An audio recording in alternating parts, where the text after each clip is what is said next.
Welcome to this webinar. We're going to be talking about how to build a policy newsletter. I hope you can all see my screen. Please write in the chat if you can't for any reason. My name is Tom Hashmi. I'm the CEO at Carter and Clay. For those of you that don't know us, we are a policy communications consultancy.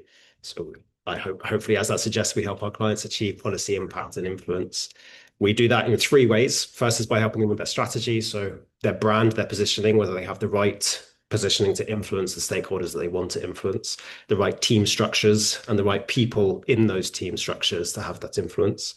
The second is communications and creative, so doing the work, running campaigns, writing ministerial briefings, this kind of stuff, visual identities. And lastly, digital. So we build lots of websites, lots of data products, and increasingly lots of AI consulting. So how to integrate AI within your workflows to be more efficient. This obviously sits in that second bucket, doing the thing. And it's largely based on our experiences doing this for ourselves. So I've been running Policy Unstuck for 18 months. It's a weekly interview with someone who works in and around policy, former secretaries of state, former political advisors, NGO leaders, getting different perspectives on, as the name suggests, getting policy unstuck. My colleague Anisha asked me to summarize what I've learned doing this over the last 18 months. That was an internal session, and I guess this is a build on it. So I'd be very interested to hear what you think about this at the end of it and whether it chimes with your experiences of running similar kinds of products. I know that there are a couple of people on this call who run much more established and successful newsletters. I'm not going to pick on you, but if you fancy sharing your thoughts on how to build an effective newsletter, I'd really welcome that. Without further ado,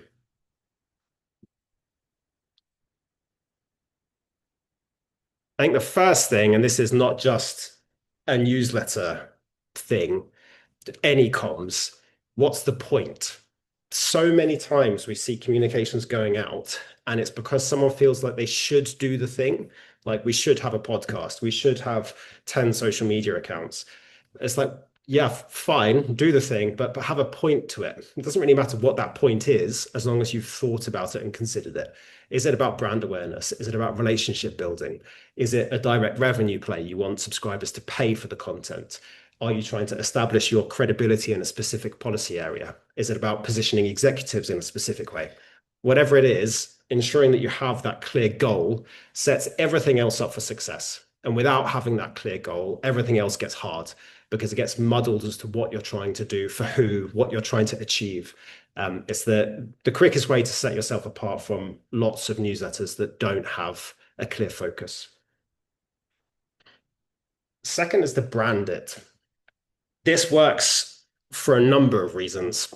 One, because it's no longer our newsletter and it's a thing. Subscribe to this thing because it delivers value, rather than subscribe to my newsletter, which kind of sounds the same as everyone else that's got a newsletter, doesn't differentiate it in the minds of your target audiences. I've got an example here from one of our clients, the Jamestown Foundation. I think the name says everything, right? The Eurasia Daily Monitor. I know what I'm going to get. I'm going to get an email every day, and it's going to be about Eurasia. And they've got a clear, positioning blurb underneath it that tells me in specifics what I'm going to get. This not only gives the thing credibility, communicates the value of it, but also helps to position the organization that's publishing it. If it's just sign up to my newsletter, you don't have that. It doesn't say we're experts in Eurasian politics and policy. If you have a clear goal, you will know who you want to sign up to the newsletter, and therefore you'll be much better at creating content that they're going to enjoy and find useful. If you don't have a goal, it's really hard to figure out who the content is for. And that means it's going to be all over the shop and is unlikely to take off as a product that people want to engage with. If you have that goal, be really clear about who you want to sign up to it. So for Policy Unstuck, there is one person that I think about when I'm editing the newsletter.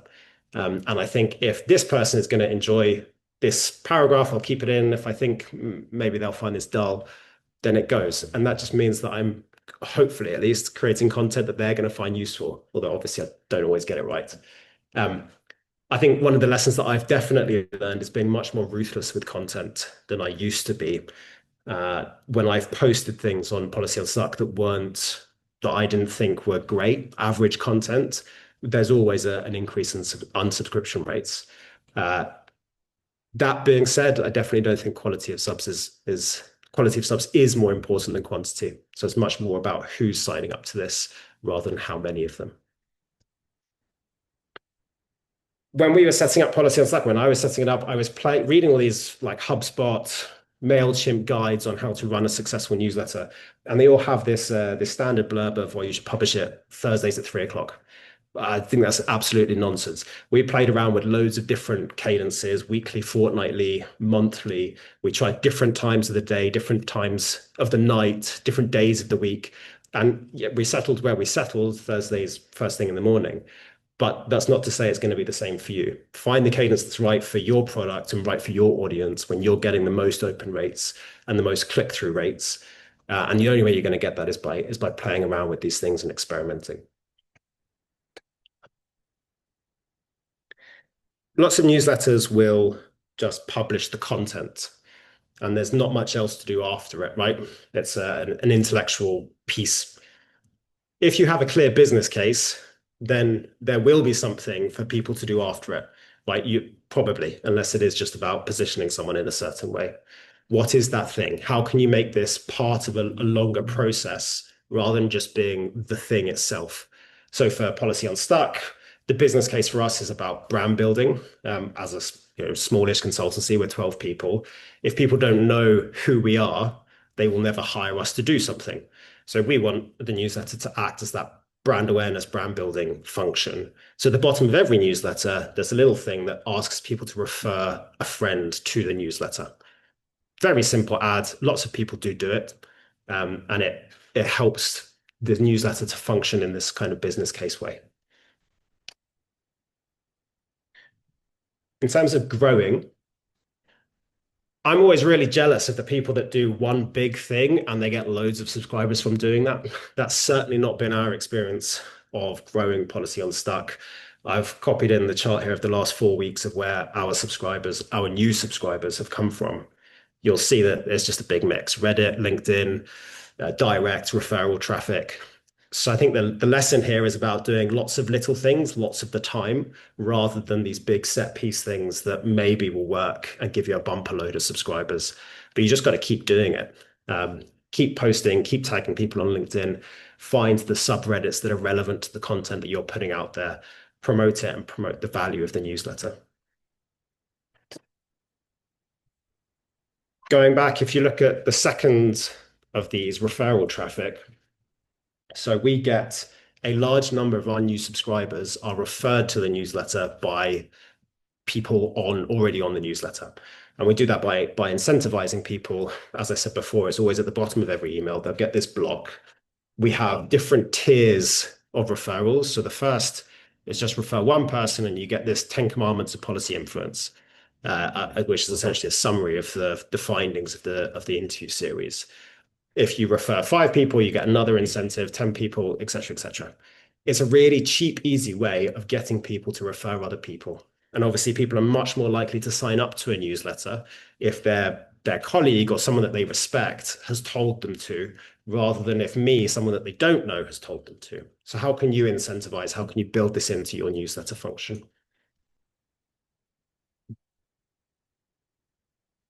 8, always demonstrate value or social proof in calls to action.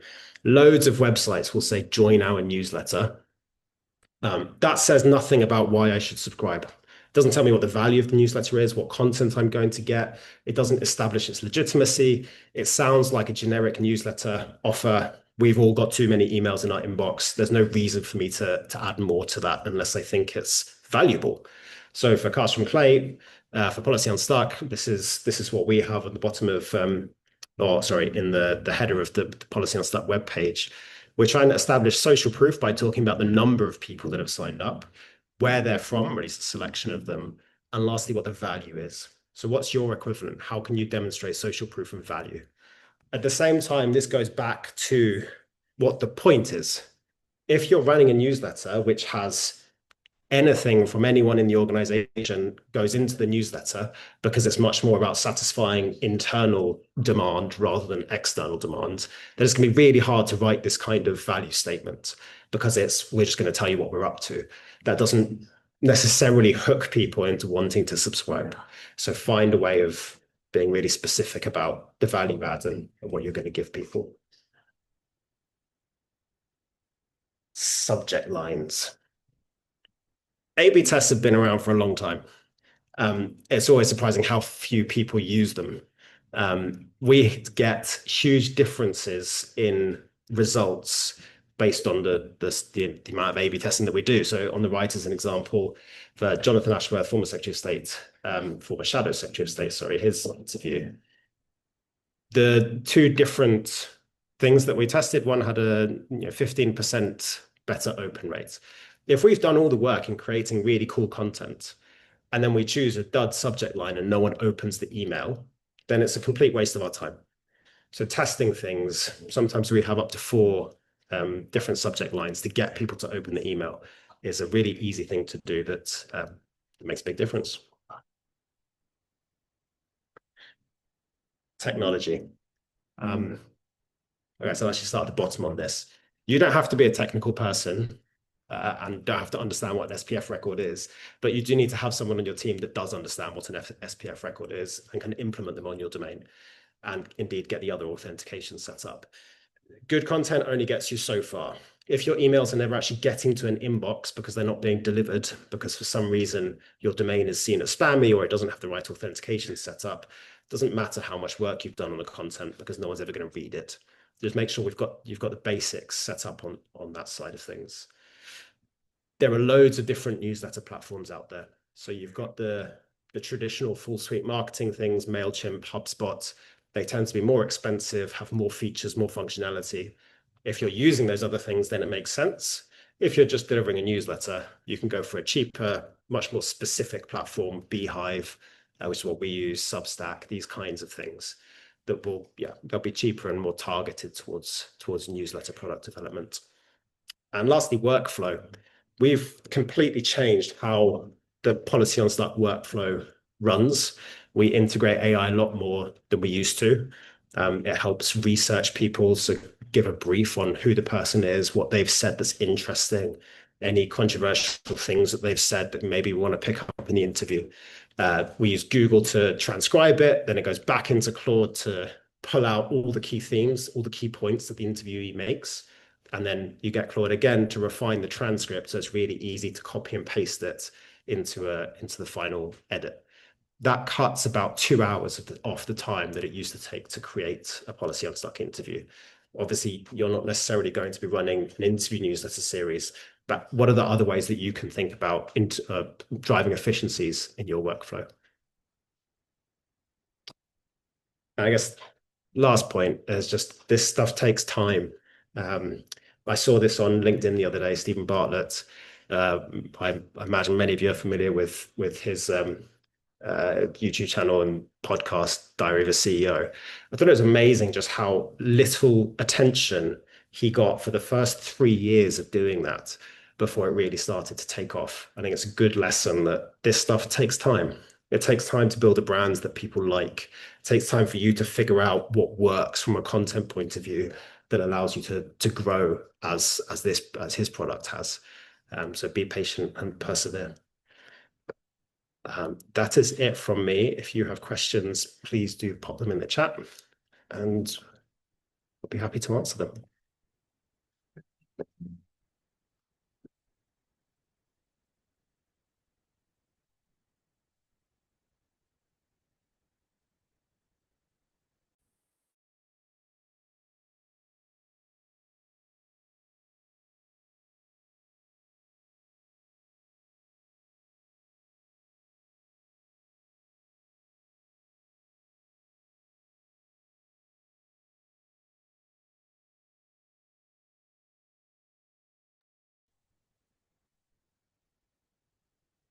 Natalia, does the world need more newsletters? Good ones, yes.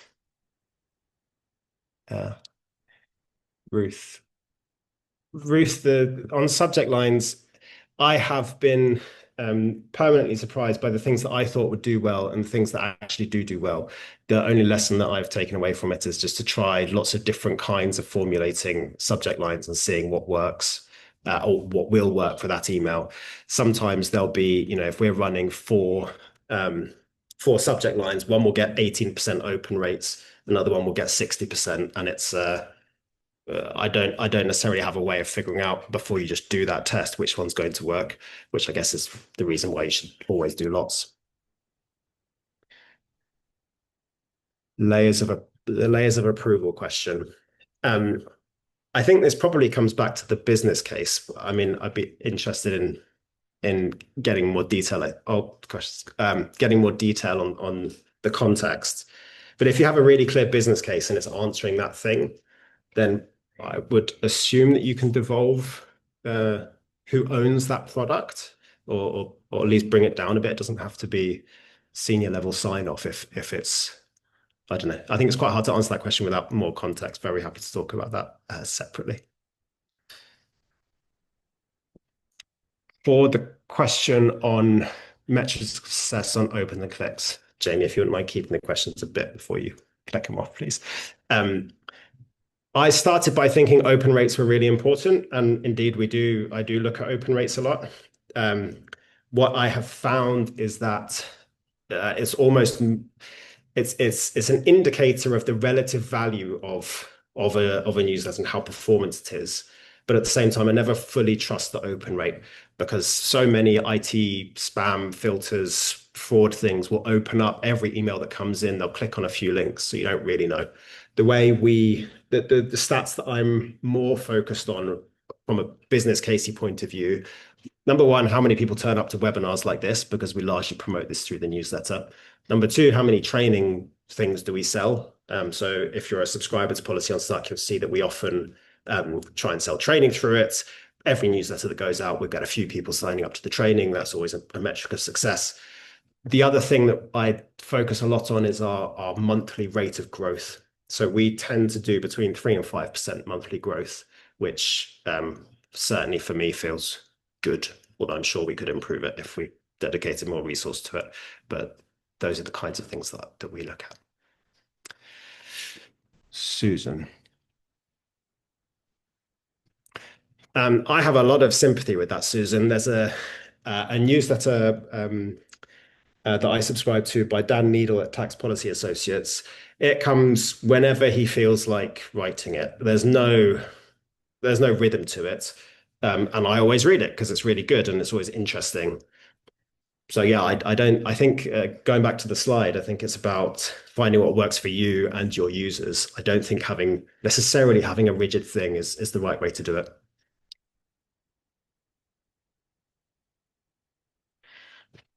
Um, on tailoring newsletter content and subject lines to different audiences, your this all starts with your strategy. What are you trying to achieve and among which audiences? If you define that, then your content will can definitely be defined by your strategy.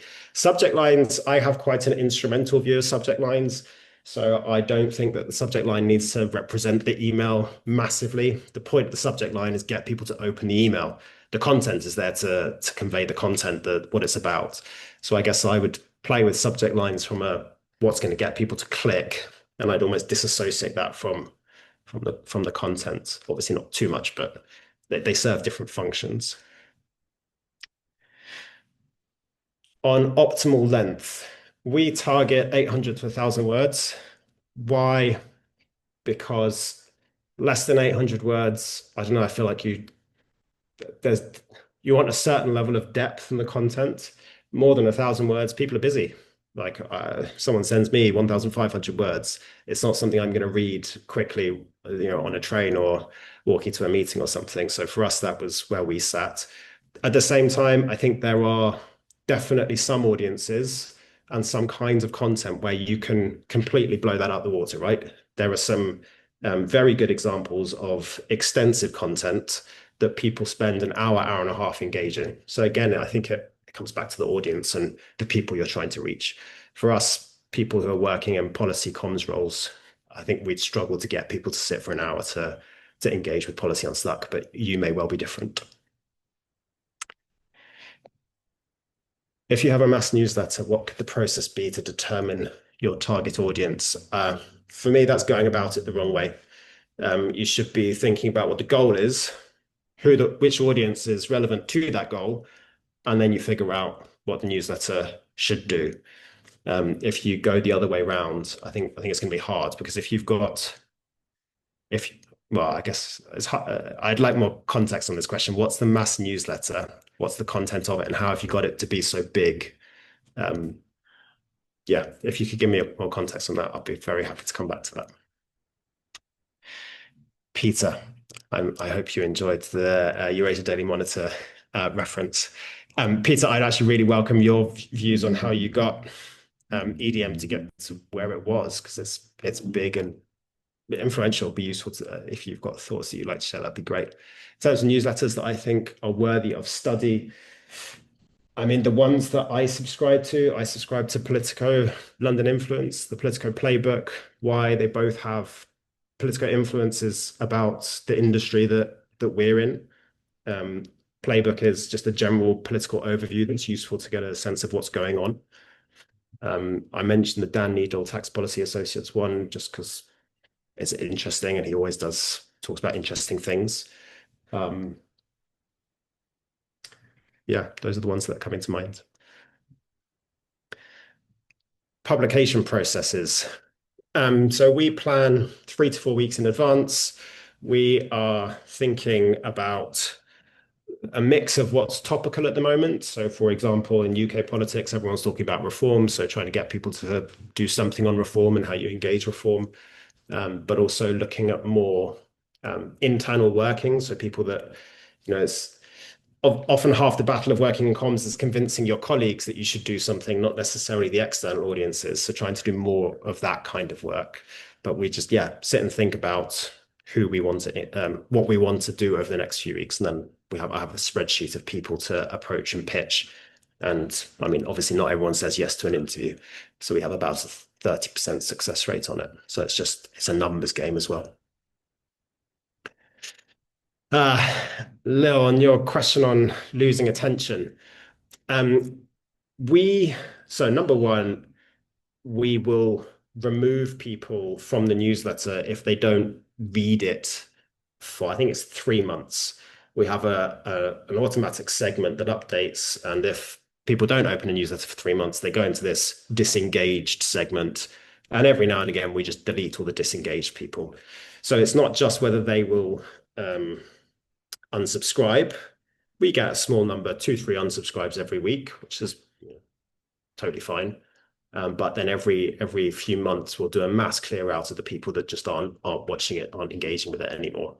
I think that I think it's quite hard to get people to re-engage if they read something and they think it's bad, because again, going back to the email inbox, if you've got, you wake up in the morning, I don't know what your inboxes look like. Maybe you've got 50 emails when you log on, and there's one, and the last time you read it, it wasn't very good. I think you're unlikely to click on it again. I think it's quite hard once you lose someone to get them back engaged. On brand awareness versus selling, there are lots of different trade-offs in that question. It again depends on, I think, what your strategy is from running it. Certainly for us, we very rarely try and sell consultancy work through the newsletter. Why? Because I just don't think that's how people buy consultancy services. We do try and sell small ticket items like the training, and we try and build that brand awareness piece, but it's more of a facilitator. The newsletter is a facilitator rather than a sales tool itself. So it's much more about the adding value piece. Susan, I'm not sure about a top 5 list of policy newsletters, but I definitely the Politico ones are really good, the ones I mentioned earlier, to Peter's question. But I will have a think about this about other newsletters that I follow and circulate them later. Maria, how much time? It takes me about 4 hours to do a Policy Unstuck interview from start to finish. So that's thinking about the questions, pitching people to take part, doing the questions, conducting the interview, which is 30 to 40 minutes, editing, and then going through the editing process with the guest and making sure that they're happy with it, and then posting it, and every now and again doing LinkedIn posts and Reddit posts and this kind of stuff. So yeah, about 4 to 5 hours a week. On authentication, um, I have some technical understanding, but I definitely wouldn't consider myself sufficiently expert to talk about this bit. I would talk to your IT, whoever runs your IT, and importantly, whoever manages your domain. Talk to them about email authentication. You definitely want SPF records on there. So that's a sender something framework, sender policy framework, and then you've got other ones, DKIM and DMARC authenticate. I not my I don't know the detail of it, but talk to a tech person who can give you the detail. Advice on relaunching a newsletter after hiatus. Um, do it. I don't. Too much context is needed, I think, to give a useful steer on that. But yeah, just do it. I think this the be patient and persevere advice is good advice for that. Of get started and build it. It takes time, but invest and it will yield rewards, I hope. On providers. So we used to be on MailChimp and we moved to Beehive. We did that for a few reasons. One, because MailChimp was getting expensive for the subscribers we had. We weren't using a lot of the functionality that MailChimp offered, and it just didn't make sense. I just didn't really like using it. The fonts were really annoying. Um, Lots of really little things that just got frustrating. Beehive, it's just all geared towards newsletters. So they have the functionality to incentivize people, this, which MailChimp didn't have. And this has made a material difference to our subscription rates. I guess as per the slide before this, we get about 15% of our monthly subscription growth through referrals. So it's these little things that, because it's very specifically targeted towards newsletters development and not broad marketing, you get there's a benefit there. In terms of the actual process and migration, it was super easy. Literally just export all your existing subscribers from MailChimp. Beehive has a little import thing, import them. It was very simple to move. Substack is also great. So we're running my colleague Jamie is running a piece of work for a client on Substack, and as far as from our perspective, it's an equally good platform. Ahmed, on the beginnings. No easy answer to that. After 6 months of Policy Unstuck, I was very close to killing it because I didn't think it was delivering. Um, Actually, the incentivized the referral thing was a key reason why we carried on doing it. Because when you see people that receive your email referring other people, it's a really good validation for you that you're creating good content.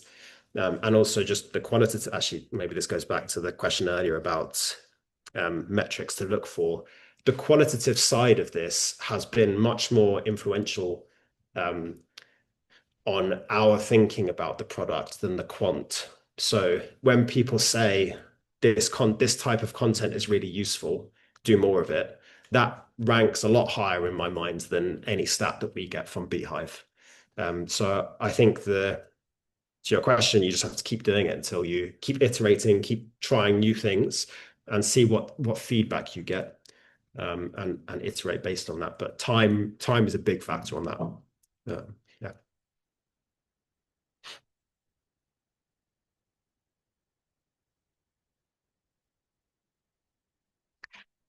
So on,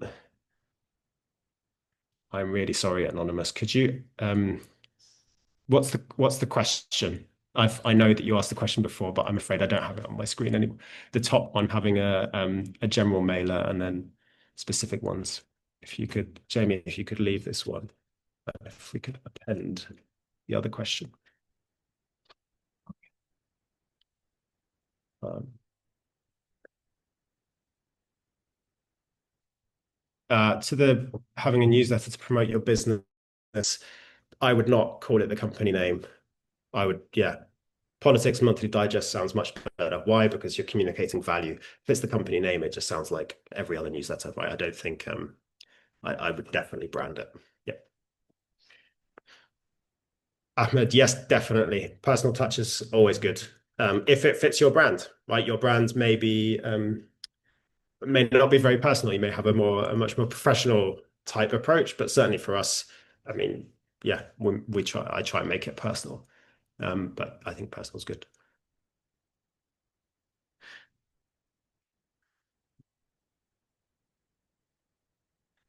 Um, Susan, replicating a newsletter as a LinkedIn newsletter. So I tried this and I set policy on stuck up on LinkedIn. Um, LinkedIn notionally says we have 900, 1,000 subscribers on the LinkedIn version of Policy Unstuck. But every time I've posted on it, and I get very little engagement. So I I don't have a useful answer to that beyond I've tried, haven't really got anywhere on that. And I'm not entirely sure whether it's worth the time. Certainly I haven't been pursuing it because I didn't really get value from it. Um, for brand awareness, is it better to embed the content in the newsletter?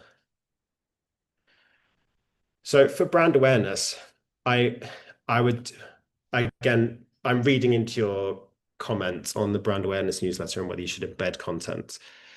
But I would generally say if you're doing this newsletter to tell people about stuff that you've done elsewhere, that's not, I wouldn't necessarily approach it like that. If it's about brand awareness, find something where you're delivering value for the target audience and put that in the newsletter so that people want to receive the newsletter. If your newsletter is a collection of links that signpost off to other things, I think that's unlikely to get you the brand awareness that you want. It comes across a bit too self-promotional. But again, there may be context that means I'm getting that wrong. Okay, defining audience. Um, so for the multiple newsletters that you have that are for more specific audiences, I assume those audiences are very clearly defined, and we're talking about general mailer where you have company updates. I personally would, I mean, see how much engagement are you getting on that general newsletter. I don't know about you, but I never read company general newsletter mailers. They're very rarely deliver value for the audience. They're much more there's just self-promotional stuff. Sometimes I will read it if we're trying to pitch that organization, so I know what they're doing, what they're working on. But certainly um, if I'm a consumer of that company's product, I'm unlikely to subscribe to a generic company newsletter. I don't know. I very happy to talk about this in more detail with more context, but I would be more inclined to say company updates, put them on LinkedIn on your company page, and use your newsletters to grow those more specific audience products. I think that's where you'll see growth. Okay. To that last anonymous attendee, very happy to talk about that in more detail if it'd be helpful. Thank you all for your time. Really enjoyed answering your questions. I hope today was useful. Have a great day.